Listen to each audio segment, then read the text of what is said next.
Jagrata, Masters. Not so long ago, decades ago, people were not as conscious about their food, about their diet, about the care for their body. I mean, they took care of diseases and things, but they didn't understand at all, not even close, how much of an influence your diet and smoking and things like that had on your health. To look back, it looks barbaric to see how people did not take care of their bodies. Now it's common. There's organic food, there's vegan, there's all sorts of stuff. But even going shy of that, the whole American diet has changed. People understand that your food is very important. And there's been a real move, very big move, on stopping smoking because we know how unhealthy it is. Do you know that you will reach a point in your life, in your spiritual growth, where you realize what you do with your mind, the food you eat of your thoughts, is thousands of times more important to your health and to your state of well-being than what your diet is. If you could get your thoughts together, and we'll talk about that, you could eat Twinkies and pasta and Cokes, and you'd be fine. You'd have a much happier life than if you sit there and struggle with your diet the way we do, but did not deal with your thoughts. People don't know that, just like they didn't know how influential the diet was. Now, what does this mean? You can't know how influential your thoughts are on the quality of your life until you realize you are not your thoughts. This is why I try to belabor this as much as possible. If you're sitting here and your thoughts are saying, yeah, it's true, I had some trouble with my diet, but I'm really not focused on, those are the thoughts I'm talking about. I'm not talking about something every once in a while that pops up. I'm talking about the constant dialogue that is created by your mind. That is what I mean by thoughts. Not bad thoughts, not good thoughts, just thoughts. The mind creates thoughts. That's what it does. It is a thought-generating machine. If you put it on a table and step back from it, you would see thoughts coming out. That's what it boils down to. It just creates thoughts. It's always thinking something, isn't it? What do I want? What do I don't want? What do I do wrong? What do I do right? Why does this have to be like this? It's not fair. Yeah, but what am I going to do about it? I can't do anything. I can't do anything about anything. Just all of that is what I mean by thoughts. But nobody will listen to me. Somehow it just goes on constantly. It's just like a doctor saying, my God, you're getting cancer. You smoke. What's the matter with you? We have 100% correlation between smoking and lung cancer. And nobody's listening. Nobody's listening, nothing. Same thing with your diet. So especially healthcare professionals that are taking care of people's bodies should understand how far off we were in understanding how important the diet is. I am telling you, you must come to the point of understanding that your mind is creating thoughts. You're not creating the thoughts. Your mind is creating the thoughts. It's exactly the same as if I put the mind over there on the table. I'm telling you, it will create thoughts. And you'd hear them talking. But because I got it at a distance from you, you would see that you're not it. Well, who are you? I'm the one who's noticing that my mind creates thoughts. Are you in there? Do you notice your mind creates thoughts? You notice there's thoughts in there all the time? Yes or no? Are you creating them? You know how I know you're not creating them? Stop them. Not a chance in the world. Okay? If you meditate for 12 years and you take, great teachings from the great lamas and swamis and all this stuff, maybe for a little while, 10 minutes, you can stop your thoughts. But it ain't going to be that way when you're at work, and it's not going to be the way you're driving your car. It's not going to be that way all the time. Your mind is creating these thoughts. You are the consciousness, the awareness, the being who is noticing that all these thoughts are being created in there. That is the first step. Like if you're eating unconsciously, I can't talk to you about your diet. You don't even know you're eating. I mean, literally, I don't eat much. I just have one meal a day, all day. It's a standard joke, all right? But you're not even paying attention. So you don't stand a chance to get it together because you're not even there. How about I say that? There are people like that, aren't there? They're not even conscious enough to say that they're there, noticing that eating is constantly taking place. Or they're not there. I don't smoke much. You smoke 3 packs a day. Oh, I don't smoke much. They're not paying attention. That is how we are about our thoughts, all of us. The mind is standing over there. It is constantly creating a barrage of thoughts. You are the consciousness. You are aware of it. While you are not aware of it, you don't see it. You don't notice how much it's happening. And then you don't notice what effect it has on you. So now let's talk about what effect it has on you. What difference does it make? They're private thoughts. It's none of your big business. He has your thoughts. So what? How's that hurt anybody? It hurts you and it hurts everybody. Hurts your family, hurts you, hurts your job. Your thoughts are more important than your diet. Your thoughts are way more important. Your thoughts are more important than who you marry. Your thoughts are more important than what your career ends up to be in terms of having an impact on your life. Your thoughts that are going on inside your head are the most important thing in your life. Now, there are more important things, but not while you're not dealing with your thoughts, all right? As long as those thoughts are just being created by themselves and you're letting them just spew and you're not paying attention, and you'll see that they run your life, there's nothing more important than your thoughts. Nothing. You're going to see how powerful this is. In most cases, every single thing you're doing is because of your thoughts. If you get married, it's because of your thoughts. If you get divorced, it's because of your thoughts. If you decide to have children, it's because of your thoughts. If you decide to change careers, it's because of your thoughts. If you move from Florida to New York, because of your thoughts. Your thoughts just started thinking like that. And the next thing you know, bye-bye, nice knowing you. Why are you leaving? I don't know. Why are you getting divorced? I don't know. I'm just not happy anymore. All right, so let's talk about it. So what happens? First, do you admit and notice that you have thoughts? Do you admit and notice that you are constantly having thoughts? That there are no moments in which you're not having thoughts? There are different types of thoughts, but you're having thoughts. Then do you admit that you're not creating your thoughts? You don't decide what thoughts to have, do you? Let's say I meet somebody, I never met him before. Do you say, gee, when I meet him, I'm going to decide to like him? You don't. Your thought just says, God, I like him or I don't like him. Doesn't it? And then guess what that means? It means you like him or you don't like him. That's the funniest thing I ever heard of. It's just a thought that's created by the mind. Eventually you will catch on. It has nothing to do with you. Nothing. You are the consciousness that is aware that the thought got created. What right do you have to listen to that thought? You don't even know where it came from. You didn't create it. It just all of a sudden said, nah, I don't want to go. I don't want to go. And then your mouth said, no, I don't want to go. It's so funny. It's like, I used to call it putting your mouth in gear. The mind's always moving, but the mouth's not always. But sometimes it is, all right? I told you not to do that. Am I going to put it up? It's so funny. It makes me laugh. So the mind creates thoughts. You are in here noticing this. If you are not noticing it, then you're sucked into it. And what is going to end up happening is you're going to find the following. Just like there are different vibrations of things in the world, there's weather that's pleasant, there's sights that are pleasant, there's music that's pleasant, there are thoughts that are pleasant, and there are thoughts that are not pleasant. Have you noticed that? What happens when you have not pleasant thoughts? You don't feel good. You're not a happy camper, are you? But if your mind just starts saying, oh my God, I love him, but I got hurt so bad last time. I don't want to do this again. I can't do this again. I know, but it's even causing me trouble right now because I like him and yet I don't want to get hurt again. Here I am, tension again. Oh my God, I can't handle this. How you feeling? Those are thoughts. They're not you. They're thoughts. Thoughts are things. They're just being created by your mind. How do you feel while that type of thought is going on? You feel terrible. You feel lost. You feel in trouble, don't you?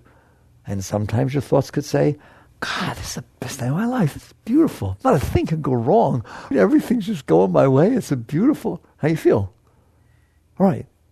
Please pay attention. When you have nice thoughts, you feel good.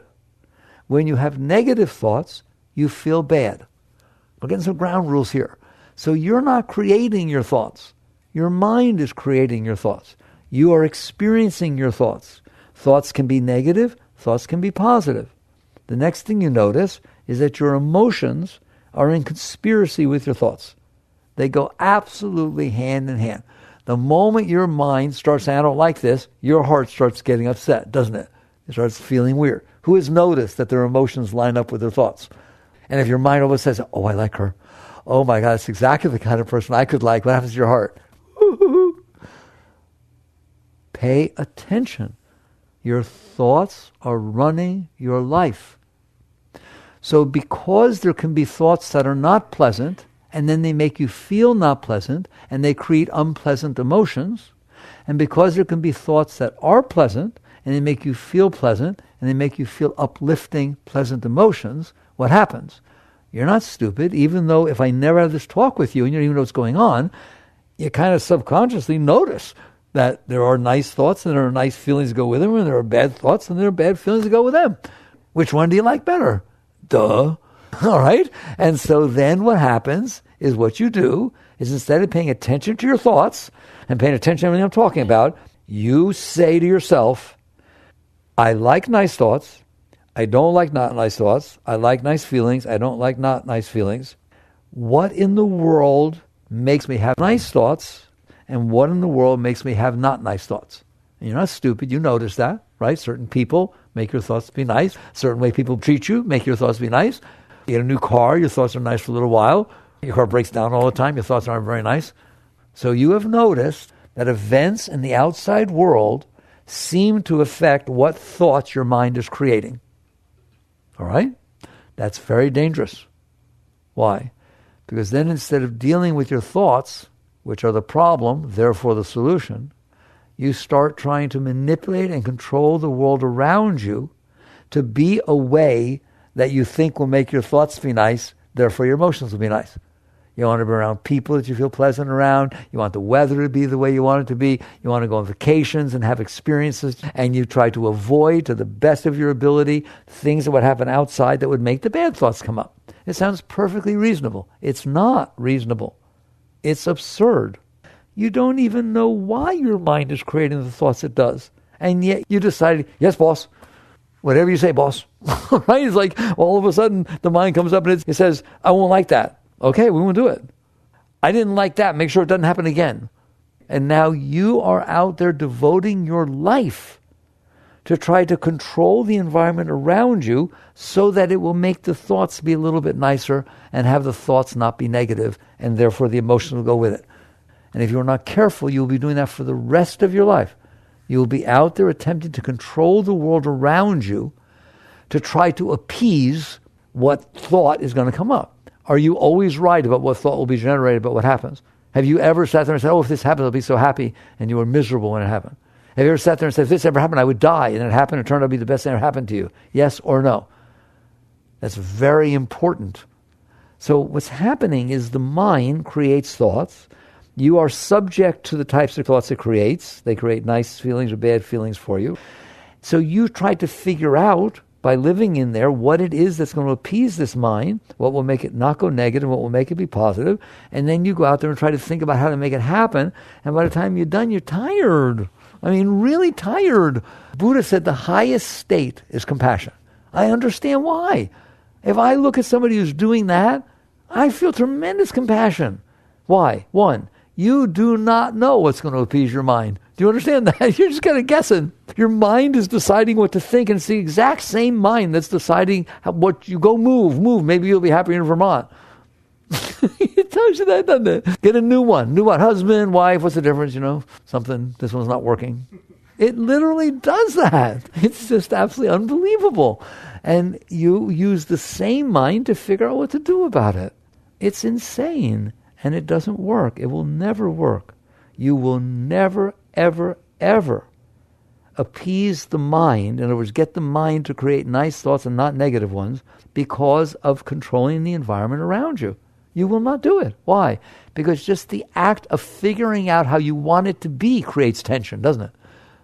You don't really know what you want. You just know you want to be happy. And so now you got to figure out what your objective in life. How do you know what your career should be? How do you know if you should get married or not? How do you know what she should be like, or he? The next thing you know, your mind's trying to figure out what you want and what you don't want, and it can't.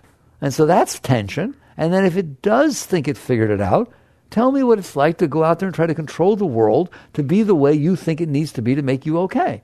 That creates tension. So the next thing you know, the very act of being okay made you not okay. That's what worry is. What is worry? That I have a way I want it to be and I'm afraid it might not happen. What's worry? I have a way I don't want it to be and I'm afraid it will happen. And so the very act of deciding that I need to get the world a certain way so that my mind will be good about it, so I can feel good in my heart, that whole cycle is very destructive, because you will end up neurotic.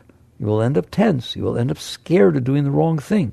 Ever feel scared of doing the wrong thing? Ever feel you said something stupid? You ever walked away from a conversation? Oh, why did I say that? I can't believe I said that. I'm so embarrassed. Why is the mind doing that? Because you're not okay. The mind is trying to figure out what needs to happen for you to be okay, and it has just defined that what happened as not supporting what it decided it needed to happen so that it could think nice thoughts. Do you see it? I beg you to see it, because you do not have to live like that, and you're not supposed to live like that. That is not what life's about. Life is not a war where you go out there and fight with everything that comes in front of you to be the way that will make you feel okay within your mind. What's the alternative? If you have noticed that getting something that's pleasing to your mind makes you feel good, and it does, if you've noticed that getting something that's displeasing to your mind makes you feel bad, then why not deal directly with the mind? Why don't I just deal with my mind? Why don't I just say, I'm in here, and there's this mind that creates thoughts. I think that if I have a choice, it should create nice ones. I'm going to do very basic level stuff here. Would you rather have your mind say nice things or not nice things? How do you feel when your mind says, I like something a real lot? How do you feel when your mind says, oh, I hate it, I don't like it at all? Yicky. Well then, why not get the mind to say nice things? It's like cheating, all right? If I can get the mind to say nice things, I don't have to do all that junk of fighting with the world. How about if I could get the mind to like everything that happens? Who would like a mind like that? That whatever happens, some girl walks up to you and says, oh, you're so cute, it's so beautiful, I love you so much, right? And you say, well, that's really nice. And they say, just kidding, not. That's funny. You're cute. And you really enjoyed both of them equally. How much would you pay for that mind? That'd be a good mind to have, wouldn't it? Okay? What's wrong with being happy? What's wrong with enjoying the experiences of your life? Right now you can't, because your mind will not let you. It complains about things, doesn't it? It thinks it needs things, and it complains about things if it doesn't get them, etc., etc. That very act causes you trouble. So I'm going to pull out the big guns in a second, right here. Does anybody have a mind that creates thoughts about things that are already over? They're already over. They're not even happening. Yet it creates thoughts that are troublesome. Does your mind ever create thoughts about the past that bother you? Why do you tolerate that? Why would you tolerate that your mind would do that? It's over. It happened 20 years ago. It happened 10 years ago. We got divorced 7 years ago. Why are you still doing this? Why are you still carrying on conversations about what they used to say to me and how mean he was? And why would you tolerate that your mind would be so broken that it would be bothering you with thoughts that are literally meaningless? Anything that happened to you in the past, it's over. It's not happening anymore. So why do I want a mind that has the right to create thoughts that haunt me with stuff that's not happening? Do you know that you can buy one that doesn't do that? You got to trade in the model. You don't live with a car that doesn't start. Why would you live with a mind that creates negative, ugly thoughts when there's no reason to? I mean, okay, if something's happening, I understand the mind has some trouble with it. I tell my mind, if something's happening, you're having trouble with it, you can tell me about it. But if something's not happening and you're having trouble with it because you're making it up, shut up. You don't get to do that. I'm not interested in you ruining my life over nothing. And I'm telling you, if your mind is bothering you about anything in the past, it's bothering you about nothing. Because the past is over. And the only reason it's still bothering you is because your mind keeps telling you about it and keeps bothering you about it. So you wake up and you realize how important it is to see the mind for what it is, a thought-creating machine, and then to learn how to get it to create nicer thoughts. Right? It's your mind. It doesn't have to be like this. It's just that you're not paying attention, you're not doing anything about it, and its default state is pretty broken. Why is that? Just for kicks. Is your mind mostly negative? Okay? Why does it have to rain? I'm trying to let something go. I don't like the rain. I got to get out of the car. All right? It's too hot. Does it complain a lot? Pick on people. Well, he's all right. I mean, I really liked him and so on, but I don't know. The way he shuffles his foot when he sits down, it irritates me. He pulls the blanket off, and I just can't. If you have that going on in your mind, you are not going to be happy. I don't care who you meet. I don't care where you go. I don't care what your career does. If your mind is doing that, you are listening to that, and you're not going to be happy. Have you ever changed your mind? We use the term. Have you ever changed your mind? Then change the thing. It's that simple. Okay? Decide. When I asked you if you ever changed your mind, what's that saying? It is capable of changing, isn't it? It's amazing how fast it changes when you fall in love with somebody. They have totally different views than you. Oh, I guess I just wasn't looking at it right. Yeah, right. Yes or no? Will it change its mind real quick when it wants something? It is amazing. So you sit there and you take a final look at it, and you say, I got some work to do. This thing is broken. This thing is a weight, a burden I have to carry. I can't take them anywhere. You can fix that. Period. All right? How do you fix it? First, you have to understand why it's doing what it's doing. It's not against you. It's not evil. It's not trying to ruin your life. What has happened, I've explained this to you before, just get it down. There have been experiences that came into you and therefore your mind, because your mind picks up your experiences. You experience them, but your mind images them, relays them to you. It renders in your mind.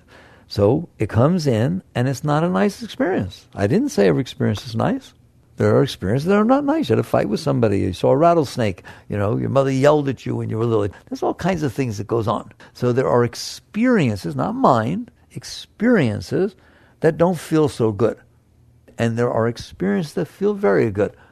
Some of your first dates, your first kiss, your wedding day, first child. There's all kinds of little experiences, graduation, people proud of you, your first job, your first music, concert, whatever it is. There's all kinds of things that happen that create pleasantness, that feel nice inside. Very good. That's not a problem. That's part of the experiences of life. All kinds of things are going to happen. They feel different, and you get to experience them. The problem happens when you decide you don't want to experience them. That is the entire problem. There's nothing wrong with what happens. That doesn't mean it's all pleasant. Sometimes it rains. Sometimes it's hot. Sometimes it's cold. It's not wrong. It just feels different. Fair enough? So events are that way. They feel different. That's not a problem because they're going to come and go. They don't stay. Nothing stays. But if you don't want to experience it, you who's in there, if you're resisting the experience of what actually happened, I don't want to experience this, it's not fair, I don't like that mommy and daddy got divorced. You resist the experience. The experience still happened. Resisting an experience that actually happened does not stop it from having happened. Does it? Ever. All it does is block it inside of you. And if you want to understand mind, that's all you have to understand. When you block it inside of you, it gets stuck in your mind, gets stuck in your energy system. You've blocked this experience because you weren't willing to have it. So it got to get stored somewhere because it didn't make it through you. If you're willing to have it, it just goes right through. It becomes part of you. You experience it. It becomes whole. It's like water, rivers. The rivers flow into the ocean all the time, don't they? What if the ocean didn't want them? Whoa, that would be it would start damming stuff up and things would flood all over the place. It'd be a constant struggle. That's what you're doing. When these experiences happen, they come in and then they pour into your consciousness. They pour into your being and you become an experienced person. Have you ever sailed a boat? No. Have you ever sailed a boat? Yes. I have to go sail a boat. Guess who I want to go with? I want to go with the person that has the experience. How about you? So experiences are rich. They come in, they feed your being. But if you can't handle them, if you resist them, if you do not want to have had them, then the energy of the experience, which is real, it's got a vibration to it, the energy of the experience that came into you is resisted by you. You push it away. That act of pushing it away makes it stay stuck in your mind. If you push it away, it stays. If you let it go, it passes. It's just a thing that's done. There are things in your life that happen to you, but you don't let go of. They keep coming back up. They're in your dreams and you think about them all the time. That's because they didn't finish. They didn't make it through. So they have energy that's unfinished inside of you. In yoga, we have a name for it. It's called a samskara. It is an impression that got stuck in the mind due to an experience, an event that took place that the soul resisted. You, when I say soul, I mean you in there. You resist things sometimes, you push it away. If you do that, it stays. Now you've built all of these up inside, and I am telling you, I've watched it for 45 years. That's why your mind creates the thoughts that it does. It is not random. It is not evil. It is the fact that you have stored in your mind these past experiences, most of them negative. They weren't what you want. How many things that happen that aren't what you want to happen versus what you want to happen? If I asked you honestly, how many more things have happened in your life that you didn't like, that you didn't want, than things that really turned you on? Notice it's not even close, is it? You want to know why? I can tell you why. I'm a statistician. I can tell you why. There are 800 billion quillion things that could happen at any given moment. You've picked one that you wanted. This is the person I want to talk to me this way at that time when nobody else is around, when I'm feeling good and I don't have bad breath. And like I've picked this thing. It's down to one. You might as well win the lottery. It's 1 in a trillion that what I want is going to take place. This is exactly what I want. This is the job I want, and I want to have an office that's in a corner, and I want to make this type of salary to start with. I don't want to be any glass ceiling, and I don't want anybody that's competing with me, and I want to have at least 3 people to help me, and I want, okay, there you go. That's my dream job. Because you define this tiny, narrow thing of what you're going to say it's what you want, it never happens. And because anything else could happen, but it isn't what you wanted, it has a negativity to it. You did it. It's odds. The odds are so against the positive and are so in favor of the negative. Because what you said is, if I don't get what I want, it's negative. And I only want this tiny little thing. That's why the mind is so full of junk. Because you did it. Because these events are taking place. They aren't what you want. Or they are what you don't want, okay? You defined all these things. And so you end up storing all this negativity inside of you. Even when you get what you want to keep it. What kind of person wants somebody to walk up that they really love and say wonderful things and walk away and you never see them again? Nobody. So here I got what I wanted, but then it became a negative. He walked away. Is he going to call back? He didn't take my number. All of a sudden you're miserable. You're happy for a moment. All right? I used to do what's called a truth table. Getting what you want makes you happy. Not getting what you want makes you miserable. Getting what you don't want makes you really miserable. And not getting what you don't want is somewhat of a relief. Those are the only combinations. Most of them weren't so good. There was only one that really worked out well. All right? And it's not going to happen. And so the next thing you know, you have stored inside your mind all this stuff that happened that you didn't want. You created it. You didn't create the experience, but it was your resistance of the experience that left these scars inside of you. Experiences do not scar you. Water going into the ocean does not cause disturbance. It is the resistance that causes the friction, that causes the scars, that causes the disturbance. So you have done this, just like everybody else, don't be guilty. You have done this thing of collecting within your mind. This poor little mind is this brilliant computer, and you filled it with all these things you didn't like. It's broken. It's got all this stuff in it. That's why it creates the thoughts it does. That's why it's trying to release this stuff. It got hurt when it was little, and so it feels insecure because it didn't get to play the part in Alice in Wonderland that it wanted to and everything, and now it's afraid nobody likes it, and it's grown up now, so it's in big trouble. And it grew up with all that. Now it has to prove itself. Ever meet somebody who has to prove themselves all the time?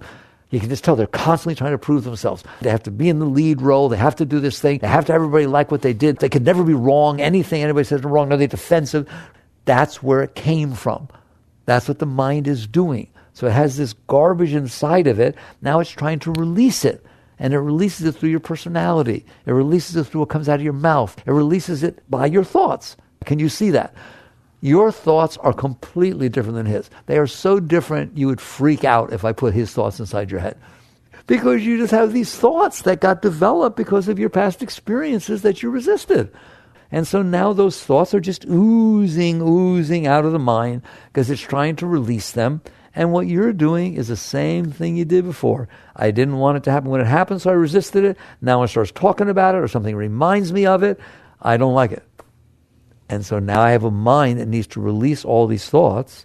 And because it needs to release them, everything it sees reminds it of it. You understand that? Free association. So now I'm struggling with all this junk that's in there. And the only way I know how to have out is to find someone who's really nice to me, who always behaves the way I want them to. Everything has to be exactly the way I want outside because I can't handle what's going on inside. If I can't handle myself, I need to manipulate you all so you behave in a way that I can handle myself. And what you get down to is the lowest part of your being is running your life. Anytime you feel you need another person to be a certain way for you to be okay, you are in big trouble. Because they are not going to be that way, and even if they were, you would not be okay. Right? You're not okay. You can't be okay because of somebody else. You can't be okay because you got a new job. You can't be okay because you got a new suit. You can't be okay because you got a new car. You can't be okay because you went to Hawaii. For a minute, it can distract you from the noise that your mind is creating. But it didn't get rid of any of the causes as to why your mind is doing what it does. How can a vacation in Hawaii change all this junk you've built up inside your mind about things that happened that you didn't like? It can't. It can just be that the volcano and the beautiful birds and the beautiful flowers and all that distract you from yourself temporarily, and you come back, you're right back there. It doesn't change. Please see this. I care about you. Again, if you did nothing but eat Twinkies and smoke cigarettes, I would be talking to you like this about your diet and your smoking. All right? Because I care about you. This is way bigger than that. I would rather have you smoke and eat Twinkies than not pay attention to what your thoughts are doing. So the mind is broken. It is creating these thoughts because it's trying to release the garbage you stored inside of it. You can't handle the thoughts because you couldn't handle the stuff you stored inside. That's why it's there. And so now you're sitting on a powder keg, aren't you? You're sitting on top of a volcano. Every one of you know at any minute somebody can say something, do something, and you're gone. You're in big trouble for a week or two or a month or 3 years or 10 years. I have met people, I'm serious, and it's sad, good people. Something happened. They were moving along, doing their sadhana, doing practice. Something happened. It hit something. Bye-bye. 5 years, 10 years, 20 years, 30 years, 40 years, 50 years. But did he ever return? No, he never returned. Fate is still unlearned. You got to be old to appreciate that song. Oh my God, are you kidding me? That's all it takes. You've seen people go south, haven't you? Say, whoa, gone. Unbelievable. You do not have to be at the mercy of this broken mind. You are not supposed to be the servant of the lowest part of your being. It's not that your mind is low. Your mind is very high. What you have done with it is very low. You used it to resist reality, and now you store that inside, and it's trying to release it, but you won't let it. So now you're struggling. That's where all the struggle comes from. Buddha said, all of life is suffering. You've heard that, haven't you? That is the first noble truth. This is why he said it. Everybody's doing this, aren't they? All right? They got all that junk in there, and they're suffering all the time. They're struggling with everything to try to be okay. You can't be okay that way, but you can be okay. But it starts with your relationship with your mind, not your relationship with your husband or your wife or your children or your job. It starts with your relationship with your mind. And here's how you deal with the mind. 1, it is sitting out there on the table and it is creating thoughts. Do not try to make it not create thoughts. I'll give you all the wisdom I've learned. Do not fight with the mind. Do not fight with the mind. The reason the way the mind got the way it is because you fought with it. You pushed stuff into it. You resisted stuff. You put the mind on the table inside yourself. You just see you are distant from the mind. It is creating thoughts. Tell it that's fine. It's okay. You create thoughts and I'll watch. You can have trouble watching because it creates some seriously sick thoughts. I'm telling you, the very thoughts it creates are custom made to bother you. Do you see that? Because you stored what bothered you. Since it's trying to release what you stored and you couldn't handle it, what it's releasing is what you couldn't handle. And that's why it's always thinking about what bothers you. Well, your thoughts wouldn't bother him at all. He'd wonder, why are you having so much trouble? Big deal. So you got divorced. Big deal. It was 10 years ago. Why is that still a thing? I don't understand. It's because the experience you had that was difficult for you, I told you, I didn't say that experiences are always nice. There's different things in life that come in and their vibration is heavier. Their vibration is like that. And there's other things in life that come in, their vibration is very pleasant. Nobody's questioning that. Nobody's saying reality is not reality. All we're saying is, will you please let it be done when it's done? If something happens and it's not pleasant, why do you want to keep it? It doesn't even make sense. You should want to let it go so you can get about your business and have a nicer experience and go about your life. But that's not what you do, is it? You resist the experience. And because you resist the experience, it stays inside of you.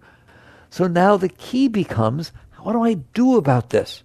You put the mind on the table. That's what you spend some time meditating. You do whatever you want. I want you to put the mind out in front of you. Just put it down. And I want you to try and just watch it create its thoughts. Why? By watching its thoughts it creates, you understand what's making it create them. All right? It's right there. I want you to be just, you're a scientist. You're an objective scientist. You sit there, there's the mind, it's creating thoughts. That's fine with me. That's fine with me. It's okay, mind, just create whatever thoughts you need. But you see what she did when I was young. Yep, I see it. Don't get pulled into it. It's just sitting on the table. Don't pick it up and start running around with Just sitting over there, and it's creating thoughts. Now, I already warned you, if you do this, you're going to notice that when it creates thoughts, your heart jumps. There is a connection between your heart and your mind. Okay? And if the mind starts thinking nice things, sometimes it does, not very often, but sometimes it does, the heart opens up and it starts feeling pleasant. And if the mind starts thinking negative things, which it normally is, the heart closes down and it feels protective. Of course, if I walked up to you and started yelling at you, you would close up. If I walked up to you and started complimenting you and saying the nicest thing you ever heard, you'd open up. Therefore, if the mind is saying negative things, you close up. Your heart closes up. It doesn't take somebody outside of you to screw you up. You can do it to yourself. It's true, isn't it? All right. So you put it out here, and you understand it has nothing to do with me. It is just the sum of the learned experiences that I had that I was unable to digest. And you have one objective, only one. Not fix it, not make it stop hurting, not make it stop talking like that, not freak out, not hide behind other people. Your only objective is, I want to let this stuff go.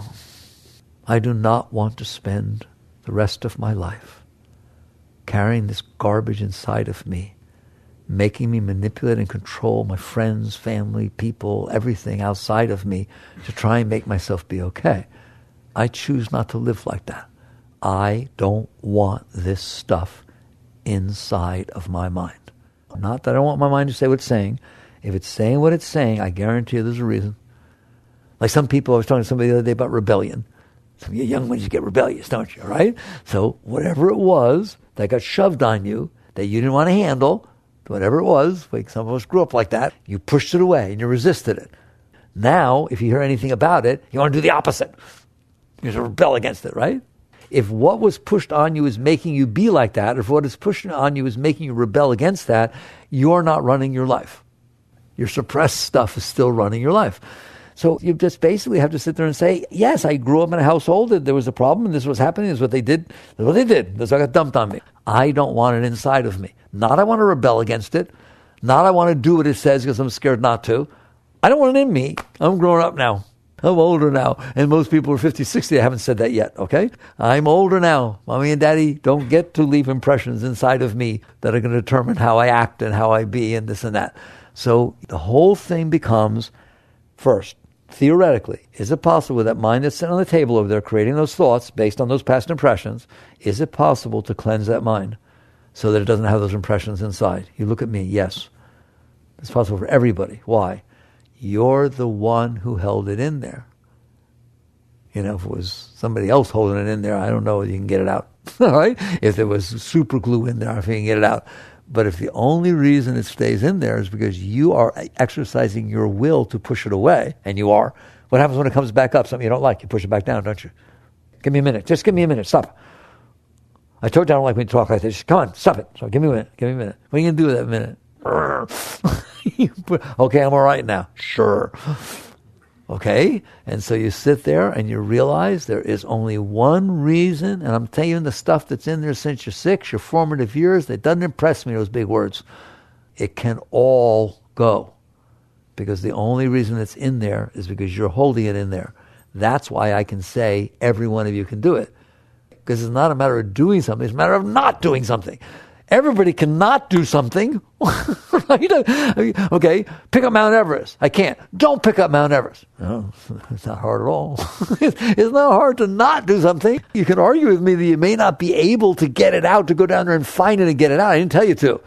I told you to stop pushing it back down when it comes up. It's going to come up naturally because it doesn't want to be in there. So the question is, are you willing to relax and release? That's why surrender is the deepest state. Are you willing to relax and release for no reason, not because you want to go to heaven, not because you please God? There's only one reason you do this. I would like to know what it's like to live in here without all this trouble, wouldn't you? I would like to spend one day where it's just nice in here. I don't have to do anything out there to make it be nice in there. It's called unconditional well-being. I'm okay because I'm okay. I'm not okay because she loves me. I'm not okay because I got the house. I'm not okay because I got the job. I'm okay because I don't have anything inside of me that's not okay. Why are you healthy? Because I don't have a sickness inside of me. There's not to be a reason. Why are you okay? Because I don't have the neurosis going on inside of me anymore. That's why you do it. If you're out there trying to get married, if you're out there trying to get a job, you're not trying to get money, you don't really want those things. You think they're going to make you okay. This will make you okay. This cannot not make you okay. You're working with it directly. You've grabbed the bull by the horns. The Buddhists call working at the root. You're dealing with the cause of all problems that you have. And that is the stuff you stored inside of you. So you start to say to yourself, people say, what do you want to do with your life? What do you want to do? I want to get empty. I want to get rid of all this stuff. I want to see what it'd be like to take on the day, clean, excited, enthused. You hear me? And whatever's unfolding in front of me, I want to be passionate about it. I don't want to be afraid and the garbage from my past, and I don't want that junk going on inside of me. That's what I want to do with my life. I want to cleanse. It's called cleansing. That's spiritual cleansing, spiritual purification. Purification doesn't mean you don't swear. Purification doesn't mean you don't ever eat something bad. No, purification means you don't have that garbage inside of you. So, how do I do this? You put the mind over there on the table. You sit here. It's there. It's free to create thoughts. And you're free to let it. That's your way out. That's witness consciousness. That's mindfulness. That's what Krishnamurti called objective observation. Objective observation. Well, what's the big deal? If you are willing to keep your hands to yourself inside, and notice, I am the one who's noticing what the mind is doing, and I understand why it's doing it. I'm not embarrassed if it's having this kind of thought or that kind of thought. I understand. There's problems. It's got stored inside of it, and now it's rebelling, or now it's thinking stupid stuff. It does anything. It doesn't matter. It can think whatever it wants. It doesn't make any difference. It's not your responsibility. It's not yours. It's just the result of the impressions that got left on it. Your responsibility is, do you want to keep those impressions in there, or do you want to let them go? And that is every second of your life. And you become a letting go machine. Well, how do you let go? Ultimately, what you do is when it talks, you relax. It's going to say what it's got to say, and it's not going to be pleasant. It's going to get you freaky, and your heart's going to start hurting, and all kinds of stuff's going to go on, because that's what's in there. What's in there is going to come up. And so now when it starts to come up, I'm telling you, I know you can't do it yet, but you'll learn. Your highest state is when it comes up, you see yourself start to get defensive or start to get involved, relax. You relax. Don't make it relax. People say to me, I tried to make it relax, it wouldn't. Of course it wouldn't. It's got all this garbage in it. I'm not asking it to relax. I'm asking you to relax. You who's in there noticing that the mind is doing this. Relax. It's okay. It's just a process. It's nothing. It's not important. Oh, but I want to get married in my biological touch. Just relax. Relax. But how will I get relaxed? You understand that? Don't let it pull you in. It's amazing how if you leave it alone, life seems to unfold pretty good. You meet who you're supposed to meet when you're supposed to meet them. You get the job you're supposed to get when you're supposed to get it. All kinds of things go on. But you won't let them. Because you got only one thing you want to go on. The thing that you figured out will make all this work. All the garbage. Don't do that. Instead, relax. And what will happen is you'll give it room. What you're doing when you relax is you're giving it room to release. And do it with small stuff to start with. I told you all the time. The car was driving in front of you. The fact that the light changed when you didn't want it to. So relax. Now, are there other techniques besides relaxing? There are no higher techniques. There are no higher techniques than if you can relax, it's going to have the room to release, and you're going to step back into the deeper part of your being. But it is true that people need other techniques. People need things to help them. That is the purpose of meditation. That is the purpose of putting aside 15 minutes, morning and evening. And what do you do then? You put your mind out there, and then you're going to notice that the next thing you know, 3 minutes later, you're listening to everything your mind says. You get sucked in. Why? I'm telling you, the thing is perfectly programmed to get you, because it's programmed with your stuff. So don't get mad at yourself. Don't wonder why I can't do this. And don't wonder why the mind is saying what it's saying. And don't wonder why you have trouble with it. Do you see how it's custom fit? Best tailor that could ever live. Custom fit that thing for you. All right? It's a perfect universe. So it's over there, pull back, and then you're going to notice that not getting sucked into the mind is difficult. What is much easier is to distract your consciousness, focus it on something other than the mind. That way I'm not just sitting here letting the mind pull me in. That's why they tell you to follow your breath. So if you'll just sit there 15 minutes in the morning, 15 minutes in the evening, preferably the same time, and notice that your breath is going in and out. And people say to me, what's so important to notice when my breath's going in and out? Nothing. But the alternative is to notice what your mind is saying. I would rather have you notice your breath's going in and out. So during the time that your breath is going in and out, and you're paying attention to it, you don't have to pay attention to your mind.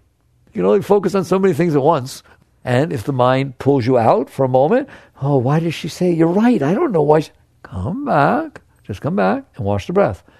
And you just do that twice a day. 15 minutes is fine. You want more, fine, but that's fine.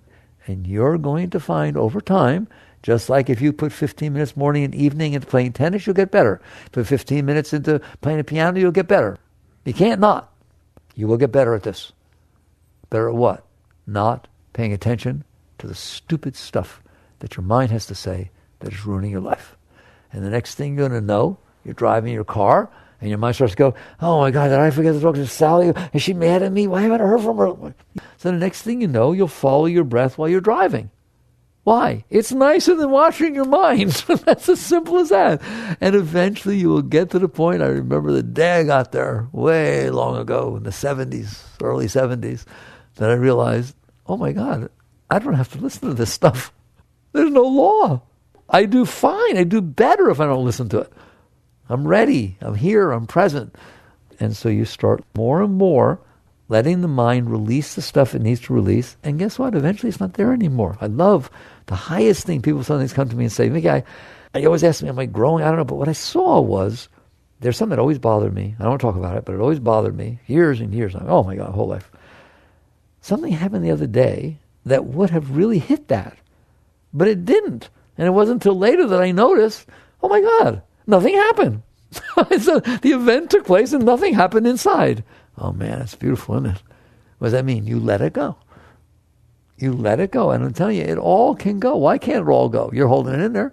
So it's just a question, are you willing to let it go? Let your past go. Well, stop it. Don't hold on to this stuff. Just keep letting go. And what will happen is little by little you'll grow.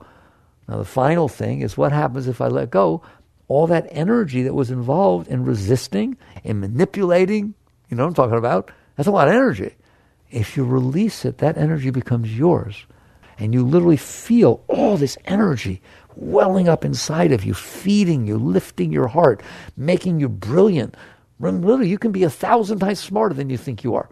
They say you only use tiny percentage of your brain. This is why. It's all blocked up in that garbage. You let that go, and you'll feel all this rushes of chi, of shakti, welling up inside of you, feeding you, and then it becomes an ocean, a river, and it takes you deeper inside.